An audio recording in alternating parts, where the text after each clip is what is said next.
Hey guys, what's going on? Welcome back to another video. Today we've got some exciting news to go through, some good topics. Make sure you stick around for the whole video, but let's get into it. We're starting off with news from H. Grimes. Of course, if you're not aware, she's very reliable, in the know.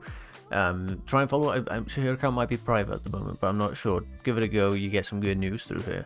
PSG entered the race for Ekitike and submitted a bid of $45 million euros plus add-ons. PSG are offering 15 million more than Dortmund, 10 million more than Newcastle. United haven't bid. Chelsea are in talks and waiting. Now, of course, Chelsea's side of this is that we can't do anything until these sanctions are lifted. Now, to transition to another topic very quickly, Todd Bowley purchase of Chelsea set to be completed this week, and this has been reported through The Guardian. Everything is ready, he's ready to agree to the loan to be placed in a frozen account. New owners attended a match against Watford, blah blah blah. Basically, it's supposedly going through this week. Now, I know we heard that Sunday that's just been was going to be the day. Who knows when it is, but these people are reporting that it's going to be this upcoming week, which would mean, of course, Chelsea can advance in signing someone like Hugo Ekitike.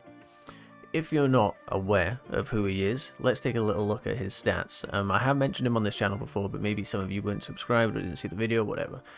19 years old, plays at the striker position, as you can see down here. His strengths are his anchor play, so back to goal, sort of linking people in. His weaknesses can be his discipline. But he is only young, so that's something you can expect to come through. A pretty tall guy, 189 centimeters, and is right-footed, valued at about 5.7 million euros, which obviously compared to the prices being mentioned here, 45 million euros plus add-ons is what PSG is saying. So you're looking at, realistically, how much is he actually worth? This website values him at about 5 to 6 million euros. But these kind of clubs have identified him as a top talent, a bit of a wonderkid, if you will. And it looks like a strong player. We'll take a look at some of the stats. You can see here, 24 appearances, only 15 starts out of these. Remember that, about 53 minutes per game he's averaging. So he's not completely, starting these games. 10 goals and 3 assists. That's from 15 starts and 24 total matches played. That's very good numbers, especially for someone at the age of 19 years old. It did go on to mention, his discipline. He's had 1 yellow and 1 red. So whilst the red is bad, you can see it was in this game here. He got a 4.0 rating, which was not great. It is the kind of thing you can hope that would come out with time, In the last 12 months, these are the competitions he's played in. And you're seeing that an average rating of about 6.79, so a tiny bit over average. That's pretty much it. He had a couple good months in September, December, roughly around then. February was pretty good, May's good. Did have a bit of an injury stint here that lasted about 2 months, so maybe something to consider. I'm not aware of what the injury was, how severe it was, or anything like that.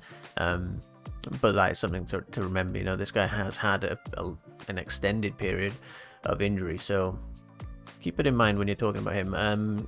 This is his heat maps. You can see he sort of is all over the pitch. Likes to focus a little bit on the left-hand side and probably cut in onto that right foot is what you'd expect with a right-footed player. So for me, if Chelsea are going to go in for him and it's going to be 45 million plus, that's in euros, of course, so translated to pounds, but that is a lot of money. And Chelsea do have other areas to focus on. We're in talks. Potentially, agreeing terms with him before we can do anything with the club, obviously, because we need to be out of sanctions to do any business. So we can't currently do anything.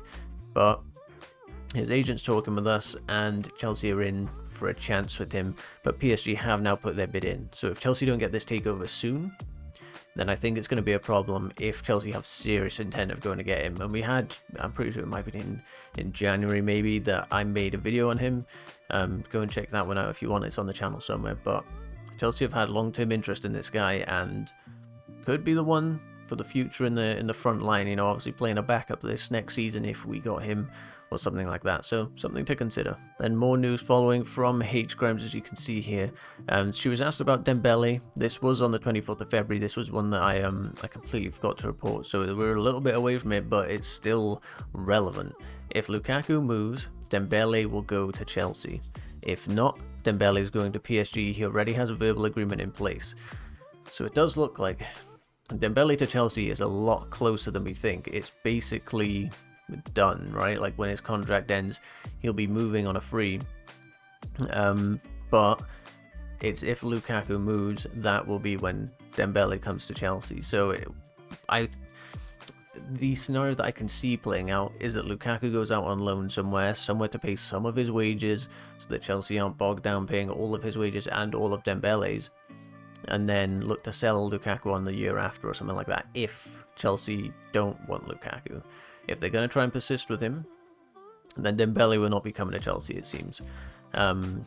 And if obviously that doesn't happen, Dembele will be off to PSG, and I'm sure he'll do well out there. As I mentioned previously, I have my concerns over Dembele's injury record, just because there is an extensive history there, but Tuchel's got some really good game time out of Dembele when he managed him, and some really good output from goals and assists. So for me, like I've always said recently, if Tuchel wants him, I think we back him, guys, and maybe Lukaku has to go for that to happen. I'm intrigued to see what you guys think on this one. Do you bin off Lukaku to get Dembele in at the risk of having an expensive injury-prone player? An interesting one. Let me know what you guys think. I think I'm honestly 50-50. Either way, I think I'm okay with it, but Dembele's injuries really do worry me. Now, this one is one that Chelsea fans will not be happy to see. Everton, I move for Levi Calwell. Now, that is something we cannot let happen. As much as I wish that, Frank Lampard has a good career, we cannot be allowing him to poach our players. But something to consider with this story, it's not as cut and dry as you may think. He's looking to raid former club Chelsea to sign centre-back Levi Calwell in a loan deal for next season. Palace are also keen, but Everton looks more likely as the move at the moment. So Levi Calwell on loan in the Premier League in a team that needs drastic improvement in the defence. Their defence is nowhere near good enough. The midfield, not great, but can do better. The attack could, you keep Calvert-Lewin fit, and suddenly they look a lot better team. So if Chelsea decide in pre-season, you know what, Levi Calwell ain't going to be enough for Chelsea to sustain their third place spot and maybe look at closing up on Liverpool and Man City, Everton I think is a good move for him, and I think that'll be a very unpopular opinion. I think a lot of people are going to say no, get him in the Chelsea team, and I completely agree with that. But if in pre-season he's not impressing, if he doesn't look up to the task, Everton would be a really good move for him, because it's it's a team with no expectation of going on to challenge for titles or European spots. They're going to need a little bit of a rebuild similar to Chelsea, and it would be a good move for him to get some Premier League experience after obviously being in the Championship and getting Huddersfield up. And I'd imagine Huddersfield are going to be in the relegation scrap again. I wouldn't expect Everton to be in the same position next year. Maybe I'm wrong, maybe this will age poorly, but that's just my take. So priority, of course, is get him in the Chelsea team, but if he's not looking good enough, not a bad move. A Premier League loan for him in a team that's going to need some defensive help. It'll really put him to the test. So that's just my thoughts on it. I feel like this will be unpopular, so please don't have a go in the comments, but let me know what you think on it. And that is going to be the end of the video today, guys. If you did enjoy it, please be sure to leave a like on it, hit the subscribe button so you stay up to date, and the notification bell so you never miss a future video. Thank you all for watching. I'll catch you on the next one. Goodbye.